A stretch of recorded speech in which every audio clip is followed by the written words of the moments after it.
Sheebah ye muyimbi kati namba emu mu Africa omukyala. Africa oba East Africa? Africa obadde ki? Ngenda okulaba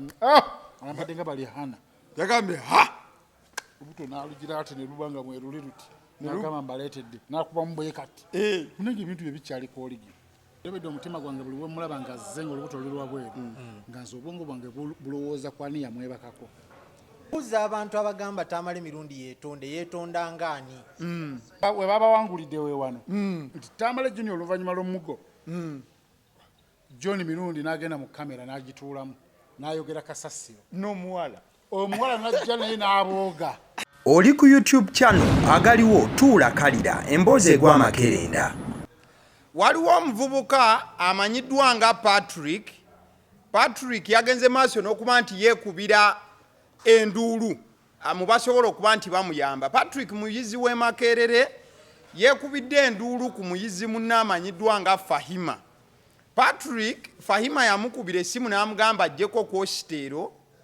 amutereereze laptop ate era mukadde keekamu nti bakole ne discussion. Ne Patrick Patrick omuwala ye Fahima muwala Patrick musajja. So Patrick bwe yatuuka ku hositeero omuwala yayita Patrick yamuyita n'amugamba Patu jangu okanikire ku laptop efudde tudisikasinge namukko. Munaye Patrick agawe yatuuka mu hositeero omuwala laptop yagiteeka bbali nti n'amusendasenda okakana nga amukozesezza ebikolwa ye bye yali tayagala emirundi nti egisukka mu 3. Kati Patu yeekubira mu bw'obuyinza bamuyambe olw'omwana ono Fahima ogenda maaso n'okuba nti amukozesa mu bikolwa eby'omukwano nga teyeeyagalidde. Bali Makerere. Bali Makerere ku university. Patu akitegeeza ali myaka nga 22. Awe watu. Knowledge cosmate we bonna bakola gundi yemu. Kati poliisi gye yagenze yabadde walina okuva muzira kisowa poliisi n'agalamiza Patu n'amukuba nga bw'ayogererako ebigambo bino wammanga toddangamu kusiriwalanga bw'otyo. Beera nga shaapu, beera nga mukalabakalaba ng'obwana bw'emisota. Obeera otya ogamba nti nno omuwala yampise bw'ate nanneeyambise wagenza ogenda mu luumu ye ng'era okimanyi nti nno guno muzigo guno muli yagenze kanika laputopu makanika yali abaddeko makanika kugitereeza w'otuuka n'osanga nga ebya laputopu birala lwaki tofuluma kati okola otya lawundi esooka n'okola ey'okubiri ng'oliwo n'onaaba nako n'ofuna lifuleesi noddamu n'owanga buto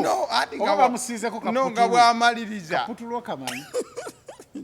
oba omuwala yamusiizeko kaputulu nga tamanyi kuki bakasiiga wano we bati togwa ebisajja bye bakozesa mwe ne mugamba bannange balina amaanyi putulu saawezi satunga okola ogamba otya nti n'omuntu yakkasa akaboozi ne mukola luutu 3 kikimu n'omukazi agamba nze omusajja simwagala n'azaala omwana asooka n'azaala owokubiri esona bbeeni omukazi tomwagala ate ali lubuto baga tebeeyagala wamuzaalamu omwana ne wayitawo n'akabanga ak'okuwummulamu n'awangamu olulala kati oyo muvubuka bambi aleka aliko ekikyamu kati ate waliwo omuvubuka omulala ow'emakindi bamuyitaani mwerabidde erinnya abeera nnyo mu bakazikazi muvubuka abeera nnyo mu bawalawala abeera nnyo mu bawala abeerako nnyo ne waaluuna mu birwawo ku ekyandi emu talingiza bakazi bo bitooka bye bigwa yajja ku kizimbe ekiri opposite Sula Motors abwama toyo erina kagapu wansi eti abwama naba ng'omutwe guli wansi nga ate akabina kali waggulu ng'alingiza ati kati fe twamulaba ne tumukwata ka vidiyo ne tugamba tetujja kugamba bawala ba ku kizimbe kabasooke babalingize bonna eyo kati mune twagenda obbagamba nga nabo bagamba nti neeri abalingizanga abali kyakoze ekyasembyeyo ndigwoleese munnange topiki yebyokwegadanga kyakoze alina kamemole kaadi ke kuliko kinaakukka kati kamemole kaadi ako akusaba essimu n'agisaabu n'akalaba kati ku luno oyabadde akalaba nga afunye essimu ng'ali mu botiki talina ssimu alina memole kaadi akusaba ku ssimu ateekako kinaakukka ye n'abeera ne kamemole kaadi nga kateresi atambula nakyabugagga ki nakusaba kusimu nti alina byagenda okukola Nanyigamu. munange yagisaba nga natekamu ka memory card nagenda mu botiki y'omuwala nga omuwala alinga eri aliko mikwano gye wali natandika mpolampola ng'alaba ati okakala nga teyeebase wansi kakala nga tatunudde waggulu tajjeeyo gundi abantu bamulaba ng'awunze ayidde bagenda okuyita ono lagirigoli lagiri botiki nti wayo omusajja abadde kiraba musajja kyaliko bagenza omuyita ng'alinga awunze niyo badeeta ne batuuka ku ntiko ng'ali kasabbuuni ne bagisazaamu akasabbuuni kakomye wakati gye bamuyitani bannange niye bamumanyi muwanvu alinga ezaavaako naye nga yali ategeera munnange niye bamulaba alinga ezakyala abeera nnyo ewa ajaluna mu birwawo amanyi nobbawaatira emmere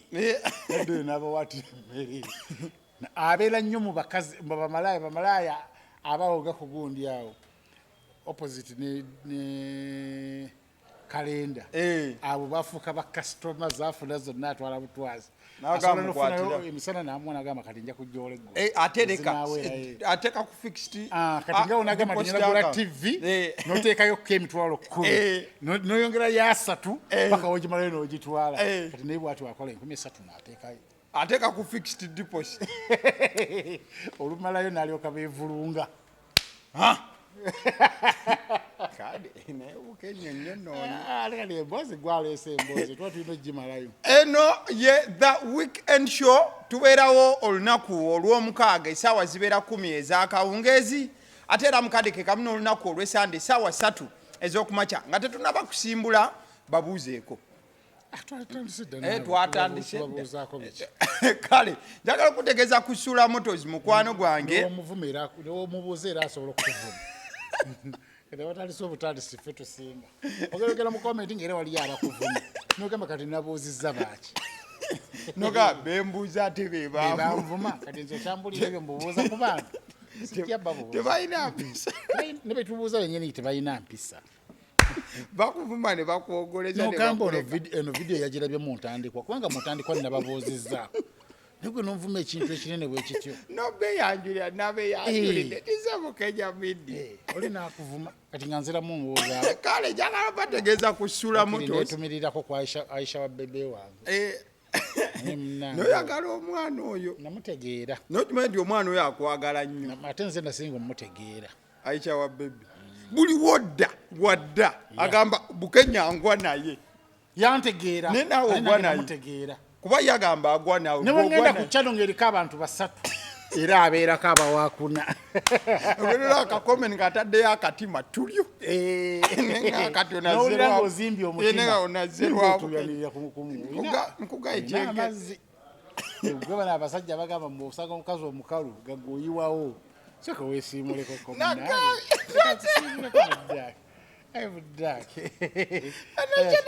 olwakutunulira wano mu maaso alaba ng'omukalu nebamanoleka olina amazzi ojja kunna ebyakyo nawuleka bisewo Sula Motors tutandike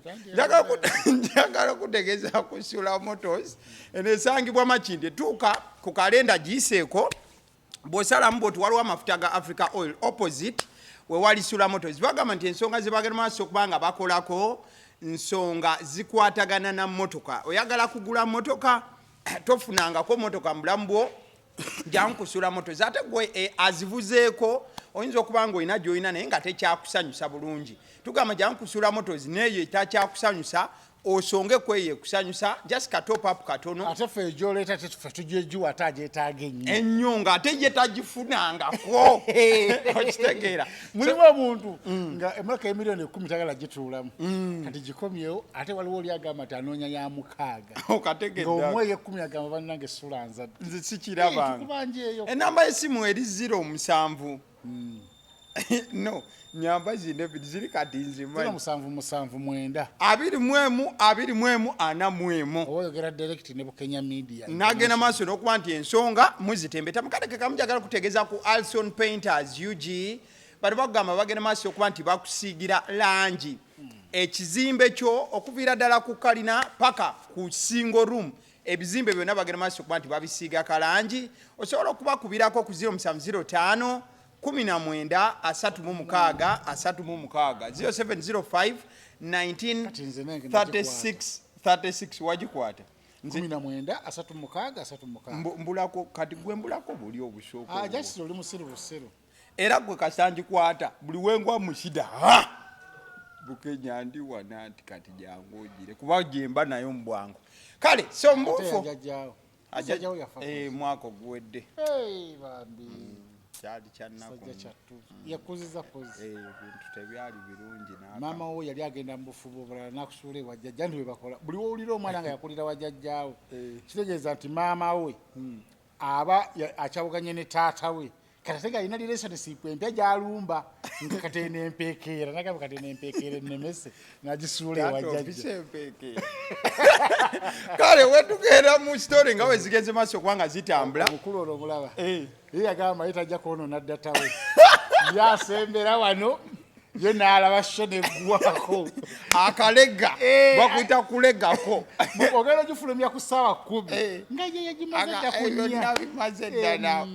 alaba bayayana ku next please basalamu tukulamusizaako agamba basala yani erinnya papa deno oyo onono yategeka la branch ku Sunday wabeerawo la branch bulinaku olw'esande omukulu oyo agitegeka ku urban bar waliwo akenjawulo akabeerawo osaana oyite waliwo ka drink akabeerawo free of charge alina akantu kabatabulira kaba kafiri keetaaga mmwe abaagala ennyo abakazi gojja ate onywa esooda okole bukozi obaga mumanyi omukyala mumuwe gwe baleka ne banywa gwe n'okola oti gwe ng'oli ku soda bali ku byafiri gwe n'omwana n'otegula otwala kiwedde kale so wetugenda mu story nga we zitambudde mu wiiki tugenda kutandikira wiiki weesembedde tujja tambula nga tudde eri mabega Sheebah Karungi neyanziza concert ennaku z'omwezi 4 October lwamaze ne luba bingi ebyagenze maaso n'okuba nga bihappeninga ku show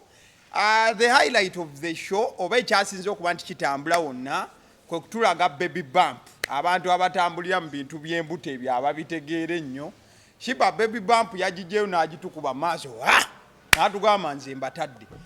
you were on the show wabadde weetegereza dakiika kye nasinga okusiimako show za Uganda gwe gy'olaba nti erinamu omulamwa saawa ziba ziwera 9 awo nga gwe abasula mulozo bakaike baneekanzije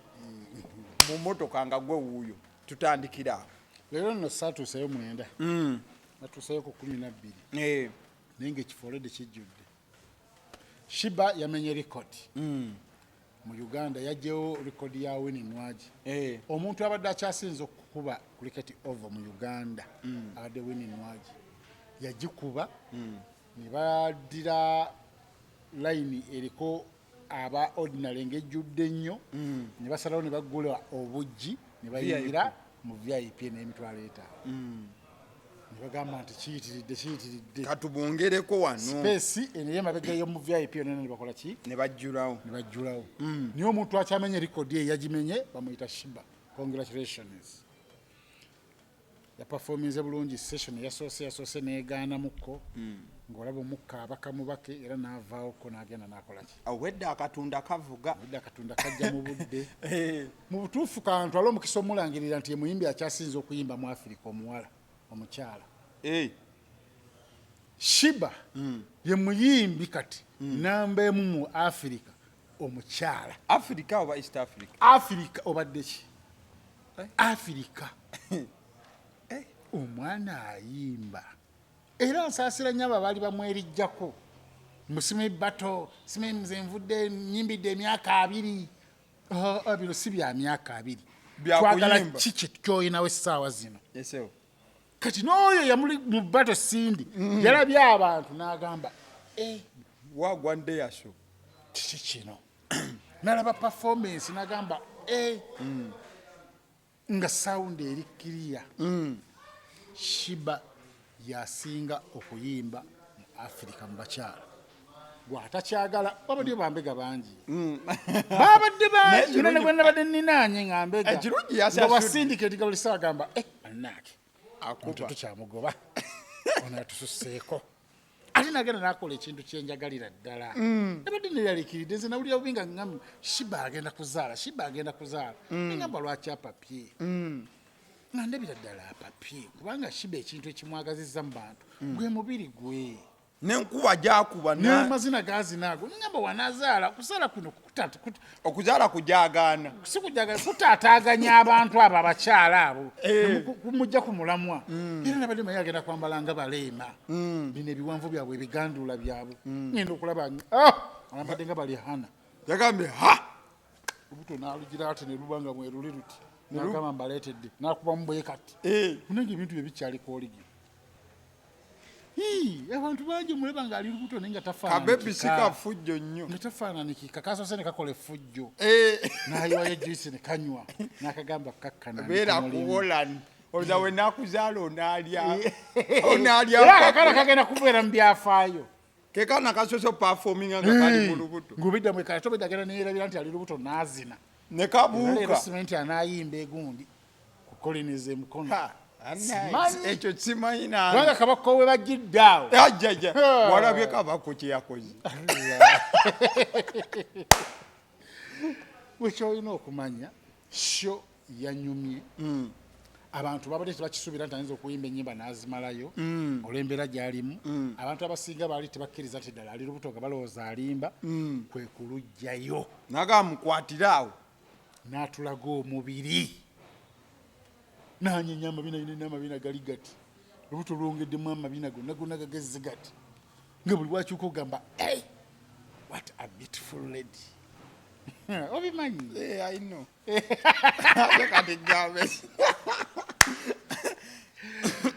yaperforminze ennyimba ze zonna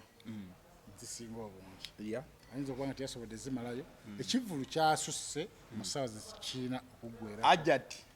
namyalo nakyongerayo nga bulijjo yabeerawo ajati ndoza stand by generator y'ebivulu kubanga nalabisa kasita zakonye mukaaga Sheebah n'amukoola naga ajati tukoze tuti ajati ngendo olaba nga ayingidde bw'ate omumanya alina okukookamu ate baali bamutwalira omuzindala byogerere n'agamba yabadde security n'egireeti n'ayingira naye omulimu gwewuunyisa omulimu gwe gukwata mu bintu bingi ye mulimu gwe ki simanyi kubanga nze buli kivulu ekyamanyi abeerayo pozi ekyanalaba nti tekirimu bantu naye tajja ekyagiravity teyajja kino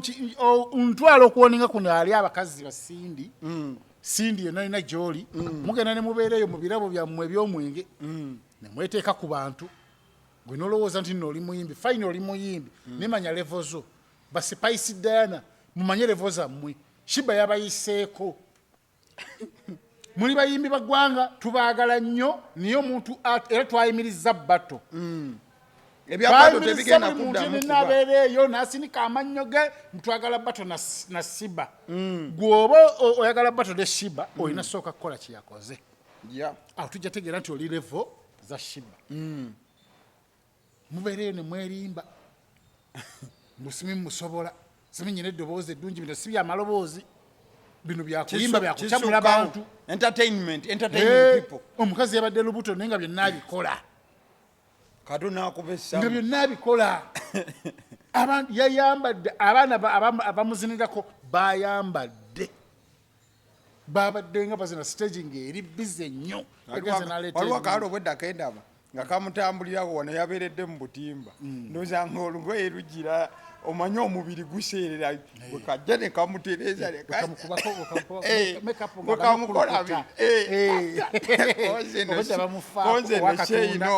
owakatonda nga bwajja ali ku stand by era owakatonda abatwala dakika 10 nga talinawa muyimbi katonda bandimubuuza obwedde oliwa abaana bayambadde bulungi sound jeje sounds yabadde kiriya nnyo kino kiddamu kigamba abantu nti muve mu byokwesudyamu muno mutukuba live tugende ku semi live esigala enyuma ekyuseemuko eyinawe eyongeddeko omutindo ate nga live kyovulaba bagiyita semi live ekwasaganya byonna ekivuga ekikugirayo bulungi nnyo abantu ne bakuba omuziki muki mu audience ng'olira sound evaayo bulungi era jeje sound saawa inawo tiki ne mugenda ne muddaawo munjagala kakasa abantu tukube live uno mu Uganda tetulinawo bakubi babivulu babyuma batuufu ayinjala era emuluma yeralikira school fees amabanja gamuli mu bulago ne wayasamo galengera ayina ebizibu bingi nnyo afuna mitwalo ebiri buli lwakuba kati goloze njanyiza okukubira ekintu nekivaayo bulungi ono aba yakamala okugamba nti ndo kati aconcentrate nze akikuba bulungi ekyuma nalaba nga sente zafuna ntono ate nagenda mu mulimu omulala kibanga kuzanyisa muzannyo ng'ozanyisa mukazi kati saa zino olukiyo omulaba nti omwina wano mukola mwenna asobola okufuna omusajja e Masaka ebyekampala nabanga bikoze biti namugamba ngenda kukolera byonna byeyagala naga abekampala tunaabalaba olundi obandabira kati mudde ku semi live omuzungu buli waleeta ekipya kitegeeza tukyembresi yeyo technology kitegeeza kisinga ku kibaddewo naye abantu bagenda bagamba Sheebah era agenda kuba semi live yesinga okunyuma gwabudde omuziki nyuma zakabaka ezo ziraba oluyimba lwa fake famaika alayinza oddukuba nga akuba live ne luvaayo bweruti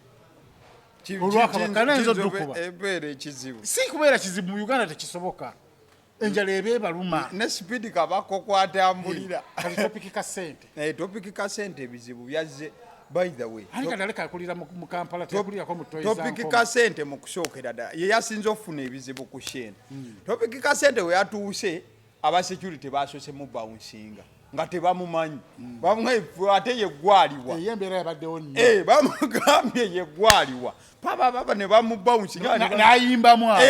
kati bwe yazze ate okuyimba yavuddewo na bisago yabadde ayimba amazima kino toyinza nakera waliwo abadde bagamba nti biyinza oba nti bipange bw'ogenda ne wetegereza ka vidiyo omuvubuka yabadde ayimba ino ye stage ku lubebe wano olwa stage weesembera we yalinnye n'alinnye ebbanga bwe yagudde omutwe guno yagukubye ku kyabadde mu maaso awo era awenjagawo yamwamukiddeko ekyo kimanyi stage nene eva kuno neeri gwe nogenda ate nolinnya ebbali omusajja yagudde bwe kiri njaga kati bakulirako mu toyi za nkoma abo abakulira eri mu toyi zaffe ezedde ez'enkoma ez'ebinnya owulirira eri mwana wansi ng'aguddeyo ndi eno ng'ali mu kazambi kubanga toyi alaba enfunda agera okulinnya tate gy'alinnyamu bagamba nti wagwako mu toyi enjaga ogimanyi nagamba oli yekweka bwati nateekawo olugalo nagamba nze mudduke abaserikale baabo nze tebandaba mbu ye yeekwese ng'olugalo lwataddewo ati omusajja enene bweti gwe n'olinnya ebbanga ennene bwaguuga wa siteegi bambi topic kase era enjaga weekoma bambi yafunye obuzibu n'oba onywedde mwenge n'ogwa mu baserikale ne bakubamu kibooka awo nyina gwe mmanyi Bukenya omusajja yagambye bulijjo amanyi nti yalimba naye bwe yakusinga yagambye bulijjo mmanyi nnimba naye Bukenya afudde wabigere sirimba benjogera byonna byonna nze ndudde mu nsi muno olabye ndabye ebintu bingi kati abantu balowooza nti nnimba twali kibulyawo nga tulina gwe tugenza okujjayo kati nga waliwo omusajja nga yanywedde omwenge n'avugira ku pavement poliisi nemukwata mumukwata n'ayagala alemere mu mmoloka ne bamukwata lwampaka ne bamuleeta ku poliisi ekatwawo bamuleeta ku poliisi ekatondooza musajja watu bali tebamusibangako bamuyingiza akaduukulu yapamira akaduukulu konna abasiba munda ne bamukuba nga ye agenda mu maaso nakupama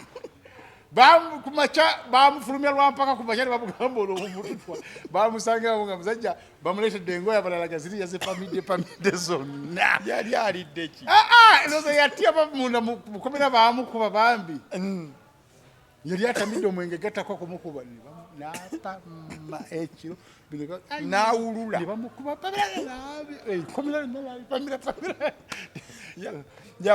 abasibe bino bebepaga mu bakuba abantu baalaja ne bagamba onaafuluma ddi obudde nga bagala ekibambulira kibavi abafulumi kati ebyo bibaawo munnange n'enjaga egiraba naye kati ku sho ya Sheebah kiki ekyakusanyudde ennyo era ki ekyakunyiza ky'otaasanyukidde mu sheeyo highlights zo bbiri ekisooka nti n'abantu bajjudde nnyo abantu bajjudde esho ekyasinze okubeeramu abantu abafaintinga bantu batuuse Douglas n'abagamba stage ne basooka bagikiriyalinga awo ne batandika okusikaya omu ku omu nga babaleetera mu bbanga bali bwe kiri abantu bayitiridde obungi VIP nefuuka ordinary abantu ne baba nga benyiga ku VIP awo ne bafaintinga era twamaliriza obutebe bwa VIP babuggyemu nga babututte babuwerezeganyiza nga bugenda abantu basobole okujjawo kubanga katebe katwala space ne bw'oyimirira oti kitegeeza nti nno mujja kyetwalaba ku Sheridan Skin ku Freedom City nebweru nga nawo basasulirawo nawo ne babeerawo ebweru ku screen mu parking bagijjamu kati ne baga tuli wamu ebya VIP biwedde abantu bafaintinze ekirungi ambulance yabaddewo ng'eri set ekyokubiri ekyabadde ng'ekyanyezezaamuko nti ngeri gyekiri nti Sheebah yeetegekedde bataddewo abantu nga tebategeera bulungi gegamanda oba management eno nga balabye nga abantu ndowooza bazze ne beefuula ab'ekitale ennyo wabaddewo omukazi omunene ng'ali mu kitengi ng'ayina ebbeere lyenkana n'omutwe gwange gwe nga munene naye nga ku magezi ku busiru kwatudde nga alabira ddala ensi yagimaladde okubeera nga yali ku layini y'abayimbi ayingiza abayimbi ddala ng'ensi yabadde ne lisiti n'akapapula bw'otabeera kati munnange toyingira naye ng'omuyimbi amanyikiddwa nti oyo gungu handiroza yembiriga eyo obwedde egenda maaso n'okubeera naye ng'omukazi alaba nga w'amaanyi nnyo sibawo fale tukulina ku lisiti ebyo tebibaawo bapromota kibalaba ebintu ebibeerako bapromota ebyo nayona babisolove naye ogundi bambi abadde nnyo ne Sheebah ebbanga ono topic kasente mu byonna ebyamukwejogerako nze ku bayimbi balala kubanga topic kasente yayingiridde naye basoose kukola ki kumubamusinga oyo ye saasabise kale nze ng'omuntu nayisiddwa bubi omusajja wange kasente obedde bw'otuuka eno bagamba abayimbi bayingirira eri olutuuka abayimbi gye bayingirira nti gwani naye ng'ate omuyimbi yakusaba Sheebah yacontacting ojjoyinga nga newaba teyacontactinga no nga kale abayimbi balina enkola egamba nti nekivulo kiba gyekiri kagende munange muyisizeemuko bwe mba temukkiriza kuyimba no problem niba osanga nga abantu balina lisiti yaabwe giwe ekitiibwa ti no lisiti egenda okuyimba yeeno siri kuki ku lisiti kati omuntu ng'oyo muleka ayingire tuyinza gamba muyimbi nti osasule ekituufu ekyo balina omuyimbi sijja boogera wano abayimbi balinga aba basatu nga bamaanyi sijja boogera balabisi naye bagambye omuyimbi n'abantu bo nti mugende musasule muyingire ate ngaomuyimbi w'amaanyi ate nga tasobola yimirira eri mu bantu tasobola kuyimirira mu bantu kuba ayina amaanyi mangi ayina naye kubeera mu bayimbi banne bakiri azze ayimbe oba abeererewo muyimbi munne kenzo yazze yayimbye ate obeda kenzo ali ku stable nga wakoze ki wajatudde abayimbi bangi abazze ne batuula ne balaba sho ngeri gyegenda ale n'omuyimbi asanyuka buli walaba abayimbi banne wali nga bazze kulaba amaanyi gaba mangi temuzze kuyimba muzze kulaba niye ekikazi obeda kirina amateeka eyo ku layini y'abayimbi ekinene buli muntu akitegedde yayiseeyo buli muyimbi akitegedde kirina ebbeere kati ogatta emitwe gy'ono musoliini ebiri okweza ebbeere erimu amabeere gaabiri emitwe gineena emitwe gya beniteena nga kiregera kirina kikolaba kiti sikwena ku lisiti ebbeere nengamba singa likikuba mu maaso nekizirika abantu ne bayitawo ekikazi kyatumazeeko emirembe nekinyonyola nigamba oyo omuyimbi kale tajja kuyimba buleka agenda ayingire buganya gwoliwo okutaasa ate abayimbi lwakize nange nenjitawo ate nga nange kiŋŋaanyi balaba kino tekimanyi nze bugejja mbi era nabwe maze nempita gate bababusabodde banzikiririza headmaster munange tetulina kyakukola tumanyi pulezidenti w'ab'emitwe niye oli ow'amabeere yakuganyi kubanga twabadde nze ow'omutwe n'ow'ebbeere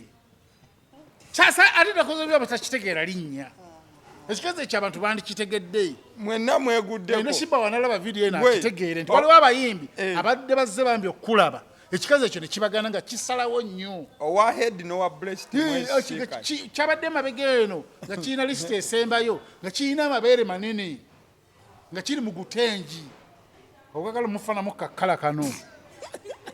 Ulimo lumufulufu lutenji bwekito. Kikaze kikabadde kibi nnyo nnyo. Leero Benito takuwona.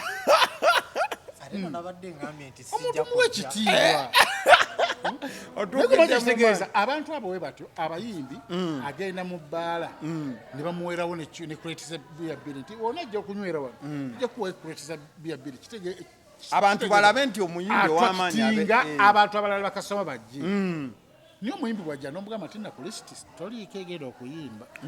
naye oba ozze genda mugenzi toyimba fine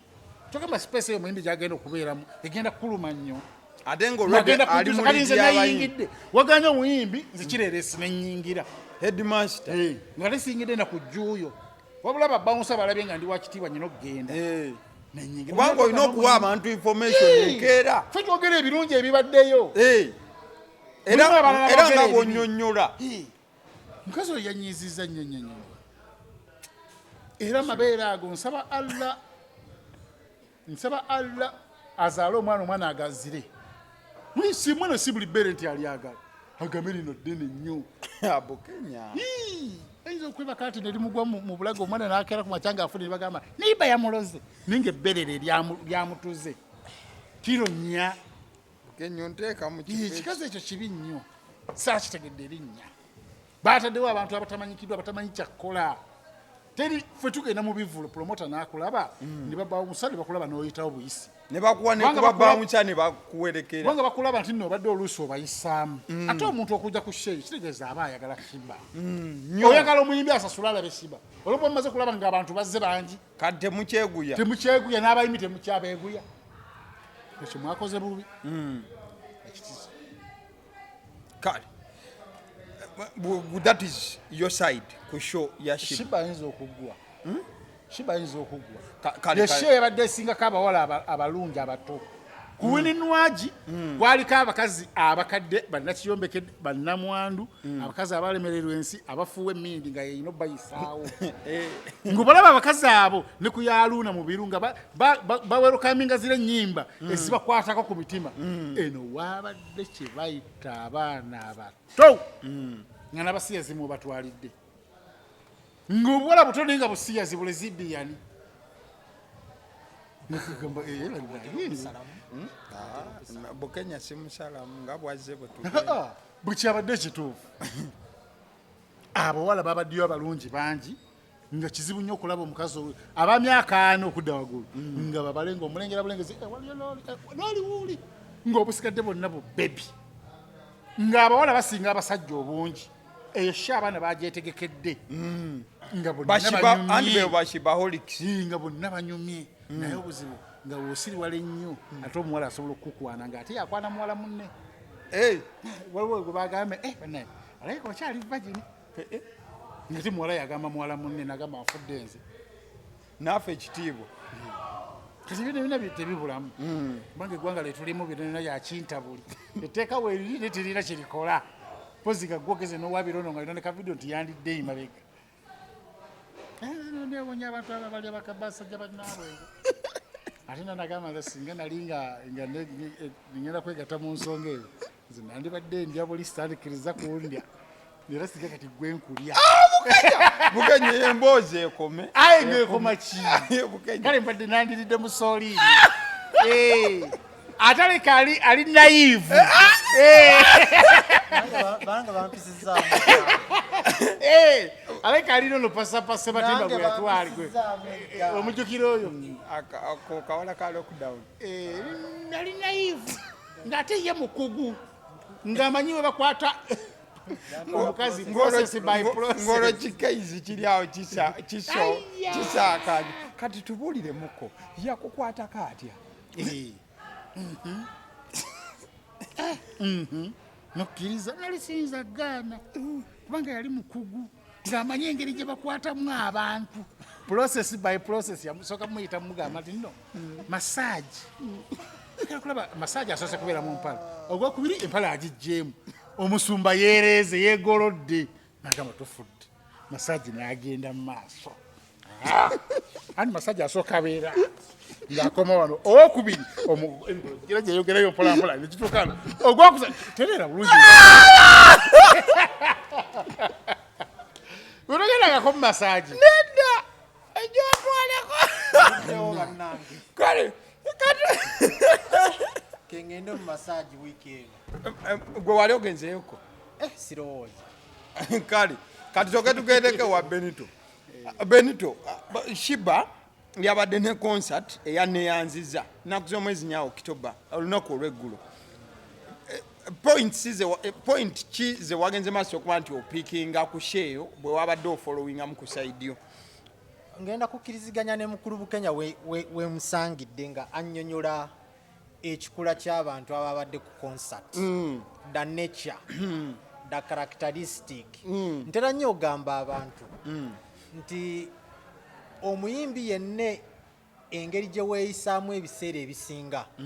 n'abagobereza abasinga kyobola abayimbi tubayita ba idols bibeera bibumbe byakusinza osanga bawagizi ba Michael Jackson nga bawombeefu baagala kwogera nga ye they carry out charity aba Beyonce bakunama busikaati baagala kuzina nga ye they curl their hair ne bazinyoolanyola bwe batyo byebyo. It is the same case here. So bwayogera ku nature y'abantu be yasanzeeyo ababaddeyo mu kivulu lwakuba nti oba atidde okukiyisaamu nti ne bannakyeyombekedde babaddeyo bangi awo simanyi lwakuba ekigambo just kyakyerabidde Bukenya nnimbye babadde batonotono kale babadde basinze tugende naye nabali bwogambye era twanyumiddwa nnyo ngaffe kituufu era nagambye what esho kubanga Sheebah enkula ye n'ennyambala ye n'enneeyisaaye nammwe abawagizi abamugoberera especially abakazi abakyala she pulls you like a magnet and you want to be like her. abasika The highlight of the show however was kutulaga buto lubuto ate nze nimbyemu genda maaso kati nze nabadde ndi awo ne ŋŋamba sheeno nyinza nti okuyingira nga I can't concentrate very well ndi buto omwana waabuuka awo n'avaamu kwegamba omusajja obadde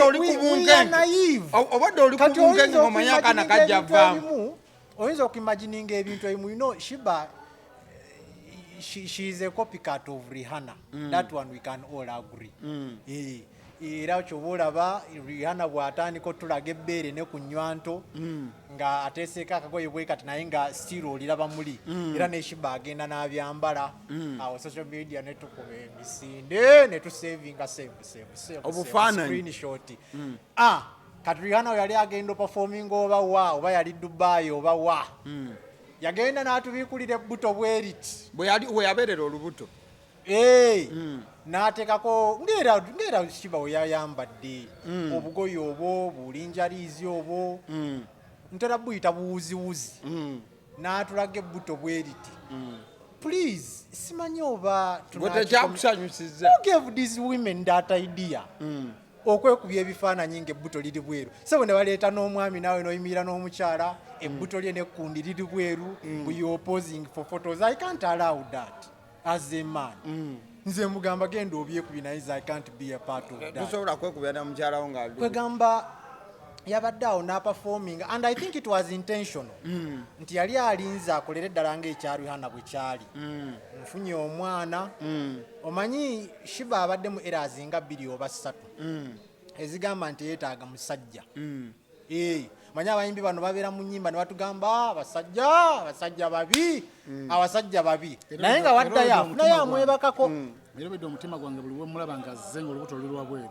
nga nze obwongo bwange bulowooza kwani yamwebakako olubedde concentrating mbadde ntidde okukyogera bwogezi kati bannange omusajja nga yeesiimye There was an error. Nga Sheebah ayagala tulowoozesa bwatyo ba Cardi B ba Nicki Minaj there was an error nga batulowoozesa nti they can handle it themselves ate oluvaawo nga bagamba mbu amu pregnant I have a boyfriend omaze otulaga nti nombuuza wafunye otyo you are an independent woman kati naye sinzi agoberera oli Rihanna ali mu footsteps ze business wise fashion wise akatunuulira nnyo kati n'alyoka naye akola ki n'agamba nedda kantambulye mu layini Sekeba Kakoza Sekandwa Kirigwa Jjo abeeko kyakola nange nkoleki nfuna olubuto era n'alinda olubuto ono lukule kubanga what is the concert about? Abayimbi ba Uganda tumanyikiddwa nti tutuma concert hit song gye tufulumiza. Concert yabadde neyanziza about what? Is it a song or yadde yebaza Mukama ku lw'ebyo byonna ajja naye olugendo nga bwalutambudde kubanga agenda mu luwummula paka wanaamaliza ozaala ndowooza paka mwaka gujja bw'aba maliza show y'ebweru I do believe nti ekyo kyabadde intentional. Ayagala aperformingeko nga Rihanna yaperforminga alina olubuto nawulinda nelukula n'okula. Yes, kyagenze mu record. kubanga abayimukyalo omunauganda asoose okukola ekyo mbadde zisirabapozi nga yali mujankaaga. Yes, kiba kizibu okusanga mujankaaga ng'oyinza okwambala boto nebatakuvuma. Ate kyeŋŋamba Sheebah alabika yasoose okukola ekintu ekyo okukola show ng'ali lubuto olutuuse mu ssabwe erityo kubanga alina gwakoppa bw'okoppa eri omuzungu okola ebintu ng'eno abaddugavu bitwewuunyisa. Okiraba bana boyi kati agenda n'ayambala empale ng'eringa skirt kati ayambala skirt but akopinga western cultures yabeera ba Asha Raymond n'ateekako skirt kati fe bw'abambala abaddugavu tuwuliramu eri what is wrong with this man? A very huge and tall black African man. Why are you dressed like a sissy? A woman. Okiraba kati kyekyo nze ndowooza it was intentional kubanga mu culture yaffe tumanyikiddwa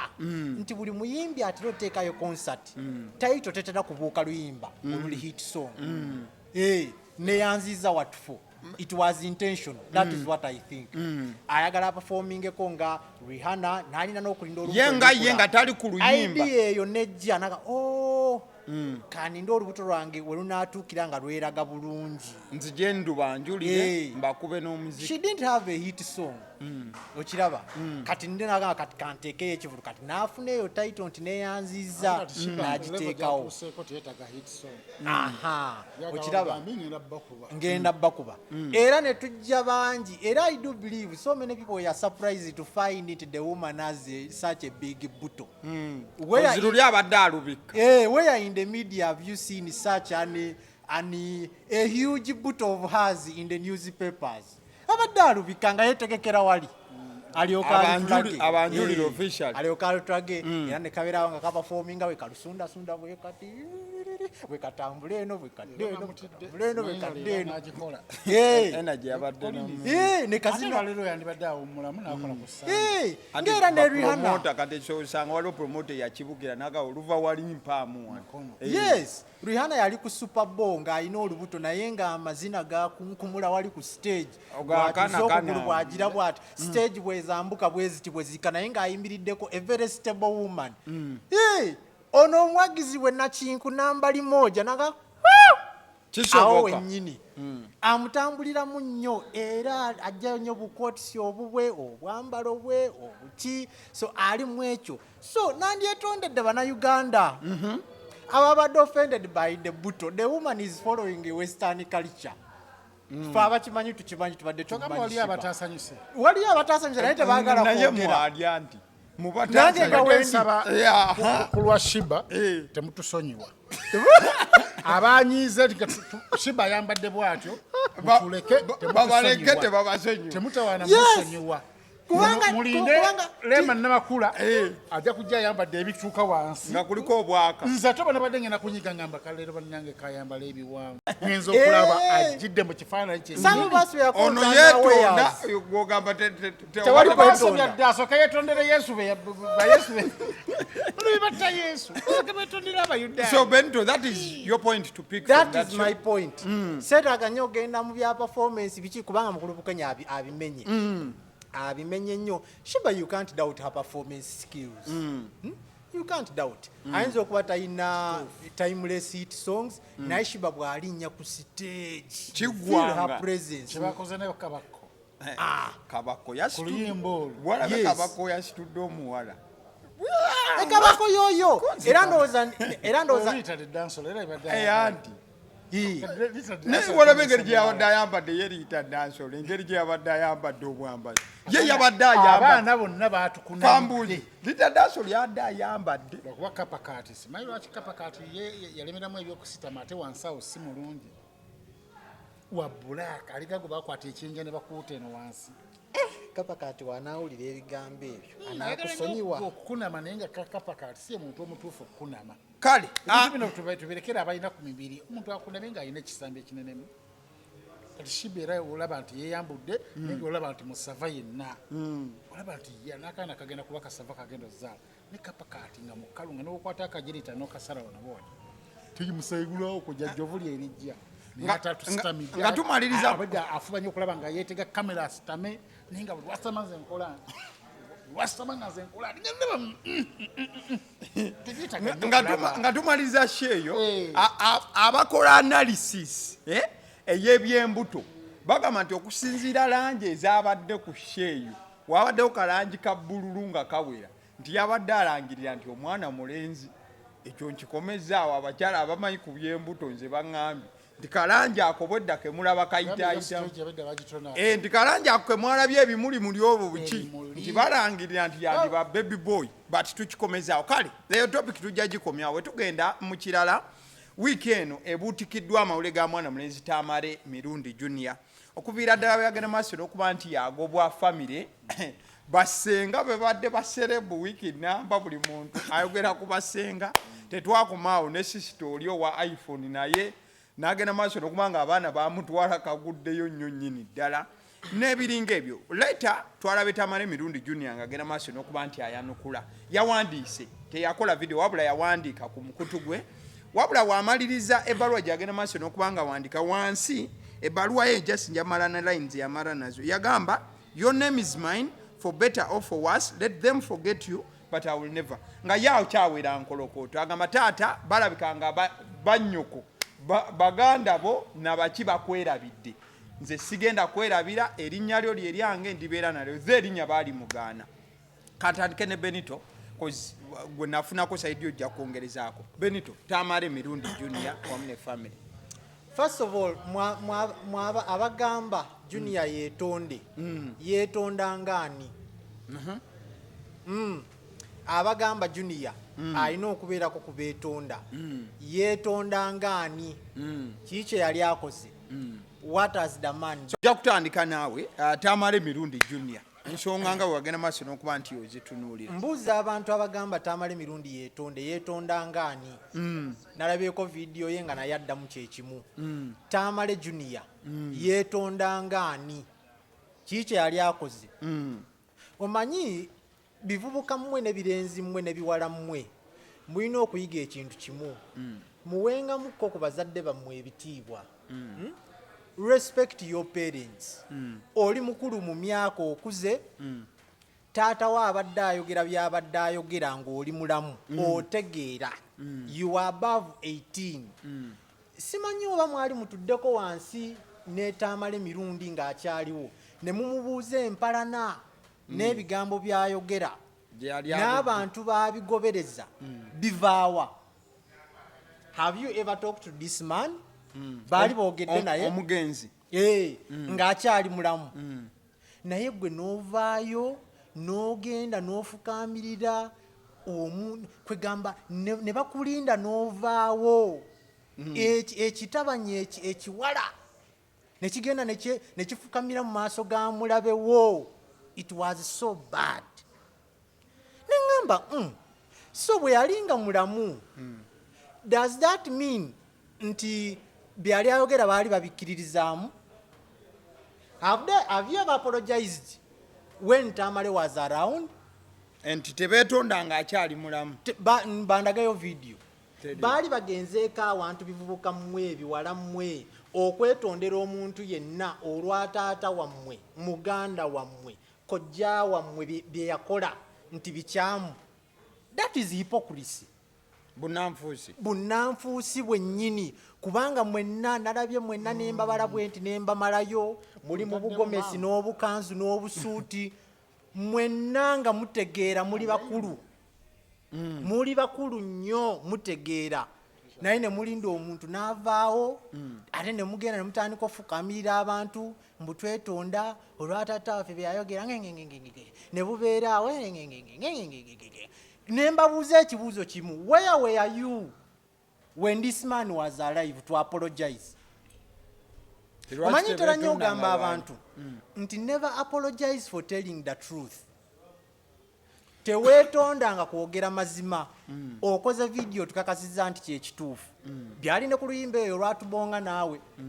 Abaana abo bagenda ne bayimba oluyimba lulungi ng'ebigambo babyekakasa. Because of the public pressure.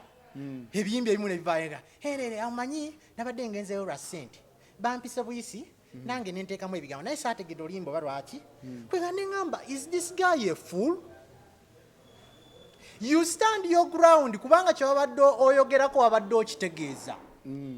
Bebe Cool stood his ground.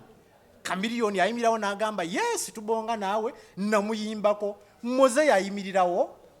Has Tamale Mirundi Senior ever apologized for what he said to the Buganda Kingdom? Teyetonda yafa teyetonze. Teyetonze. Kati gwe weetonda otya ng'ekyana ogenda otya ne weetonda newunya n'okwewunya Buganda Kingdom. How can you accept such an apology? Nti tebandikiriza kwetonda kw'abantu. Tebandikiriza. Buganda Kingdom, you just make a simple statement. Tweyanziza nnyo nti muzze. Naye ekyennaku nti bino eyabyogera taliiwo. Nti bandiganye okwetonda kw'abantu. Yes. Kuba si be baasobya. Kubanga baaliwo nga bakulu ng'abyogera. Why didn't they appear before? Before the Buganda Kingdom ne bagamba nti byayogera tetukkiriziganya nabyo. Lwaki kati? Does it mean nti yali ng'akyali mulamu baali bakkiriziganya nabyo? Kati kaafudde kati olw'amagezi gazze nti kati bikyamu? That is my point. At Buganda Kingdom, for you to accept an apology of people who are grown ups, balina emyaka bakulu 3, 4, 5, how can one man be wiser than you?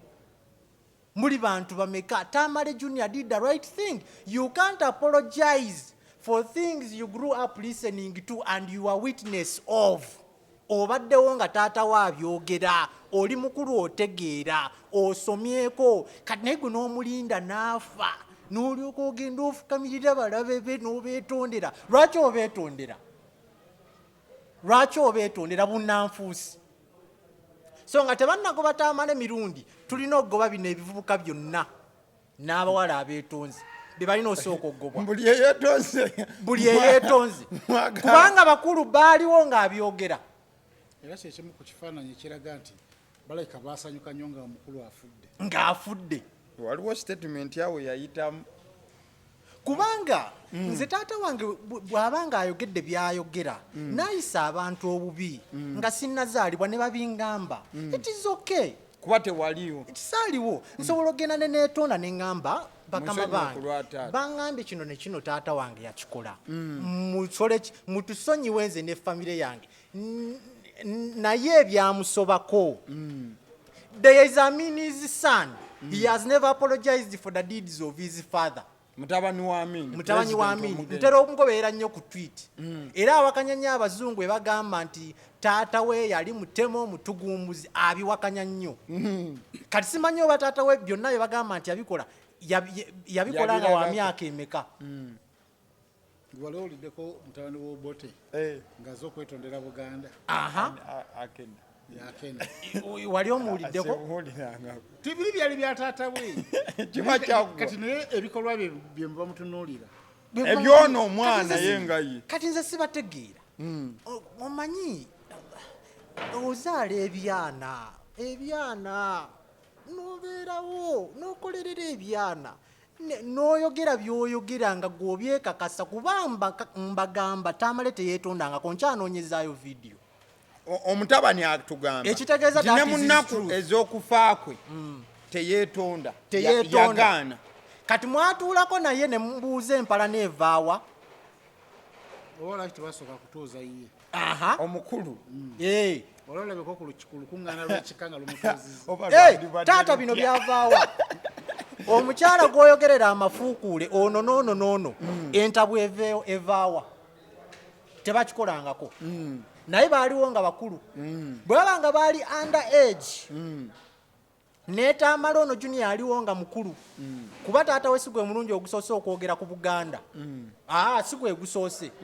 abyogedde kuvuto najja kubanga ne Katikkiro confesses nti ku radio yasookerako okukola yasookera ku ya Buganda Tamale naye n'atwefuulira okiraba ekintu ekyo kati eryo ebbanga lyonna sinnalaba ya apology ya Tamale Mirundi siniya teyabeerawo ne gino emyaka nga batabanyi be bakuze gafuusa agavubuka emmekete enwanguli olaba nga azze nga akubawo ebigambo byakubawo ng'abyolekeza nga he looks very serious nti that is his truth teyeetonda kati gwe n'olinda taatawo n'afa ate nojja ng'owuba obukanzu n'obukooti ngenge n'olyoka ofukamira mu maaso ga mulabe wa taatawo ekyo gwe kyakuyisa bubi nnyo kyampisa bubi nnyo kale atuddeko ewa Bukenya junior Tamale Mirundi ya replies oluvannyuma lwa byonna yawandiika naye nga mu byawandiika yalaga nti akyayimiridde ku linnya lya taata tugende mu maaso simanyi muntu yawadde magezi Tamale junior kubanga Tamale junior abadde nga tawabulwa ngira buli kintu akisalawo nga bw'ayagala era neewunya nnyo meeting eyo olwaggwa ne bamukuba engatto nga bamufulumya basenga n'amala ennaku eziwera ebbiri nga tannaba kukola live eddamu bantu yasigala kitegeeza nti Tamale junior guli 10-0 efamily erina 0 Tamale alina 10 era walabye obusiru we babawangulidde weewano nti Tamale junior oluvannyuma lw'omugo John Mirundi n'agenda mu kamera n'agituulamu n'ayogera kasasiro n'omuwala omuwala n'ajja naye n'abooga ate omuwala yakimaze kati abo bokka bwe bayokyesezza famire ndiguba nga Tamale Mirundi gwe tusuubira tokukola ebyo bye baakoze gwe tubadde tusuubiramu okukola ebyo nga ye akyali ate ye yaze mazina ku TikTok omulaga ng'alimu ayambadde amasuuti awo nga tabirinako kali Tamale n'afuna bamuwagira abantu ne batandika okukyuka mutandikwa baali bakubaye omwana okola kutya bali bazadde naye ebigambo bino ebyafubutuse mu muwala n'ono omulenzi kubanga omulenzi omukulu nga ddala gwe mukulu wabanno tuyinza kuva mu statement egamba Tamale Mirundi yakuba maama we emyaka 10 emabega ng'akyali mugundi mu university oba obitubuulira tubikole ki n'okola statement egamba nti Tamale junior oyo maama we baali taata ali amuganye mu ddwaliro ngera taata bamuleetera eddagala tagala ddimira nzize nyininyini n'empoyawo ya taata ne mugamba muleka abeerewo akujjanjabe waba ebyo omuntu ategeera osobola obyogera ku kamera nga bitegeeza abantu abasinga baba bagezi nnyo nga basirise naye bw'atandika okwogera bwati n'ogamba obwalooya bwamumenyera ki kubanga omusajja oyo olooya tukusuubiramu kubanga orizoninga kyekimu Tamale junior asiiba mu bbaala ne Tamale junior asiiba mu bbaala ate yabakubisizza bwongo kyokka nno mu gurupu waliwo gurupu sebo gy'ataliimu Tamale gye bataamuteekamu balina gurupu y'ekika sebo balina gurupu z'ebika za njawulo naye ng'ekika kyekimu ono sebo Mirundi alina gye bataamuteekamu musajja wa Katonda musima balina yaabwe yaba intellectual the Mirundi intellectuals byonna omuwala yabisumululaawo owakabiri ate oyo tategeererako ddala oyo tategeererako ddala gwogamba otya nti nno omwana gwe baali batayagala yonna yatambulanga n'ono mbu yali tamwagala nnyo ffe nga tuprotectinga nja kati yaba protectinga kati lwaki muvaayo tiyagayagala nga mujje mu kamera basigale mu protection kati yajjeyo empumi ye nayina n'ava eri n'akatweke atandisa ate okwejjayo kitegeeza nti no taatawo yaprotectingira bwereere nawe bino obutaala obwagala naye tulina amagezi gabyogera kubanga olunaku lwevuddeyo okutandika okwogera ebintu ebyo yayokyezza abaana bamututtekawo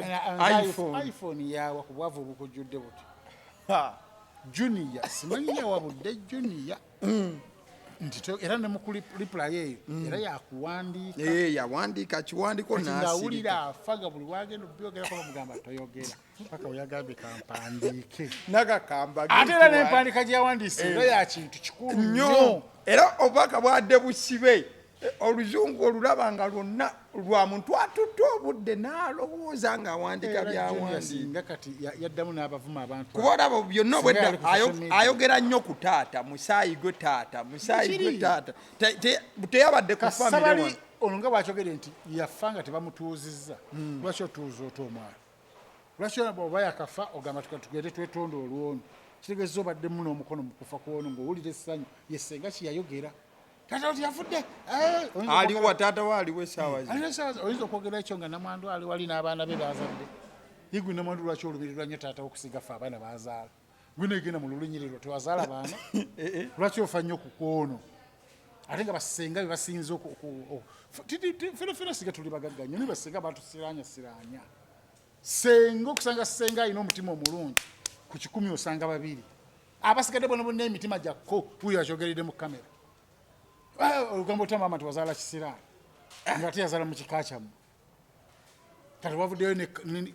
kankaka bannange omwana eggwanga lino ligiddemu abantu abasiru bangi nnyo mu ggwanga lino ate tetukyasobola kubiziiza olw'ensonga wajja tekinologi buli muntu wayolesereza obusiru bwe kati omuntu yeegulira essimu n'ateekako data n'alikodinga n'ateekako byayagala ate nga tiyalisaanye na kwogera mu bantu niye olw'okuba nti n'ebintu biri yabyegulira ne tuwuliriza obusiru bwe abamu ne babutwala kankaka yabadde munyivu nnyo kati ogamba otande Tamale Mirundi yaŋŋamba mbu abaana bamusibange bebaani kati yabagedde amanya mbu ne mu kuziika mama Junior ali eno mu kukola ki nofulina statement bwezitogwa omuntu ategeera family kitegeeza nti no mu ggwanga lino abantu 80% basiru kati tulina okulivinga nabo tetulina kyakukola tulina kuyiiya ngeri gye tubeewala kati kankaka yateekawo embeera nga Mirundi akyaliwo ng'ayomba nani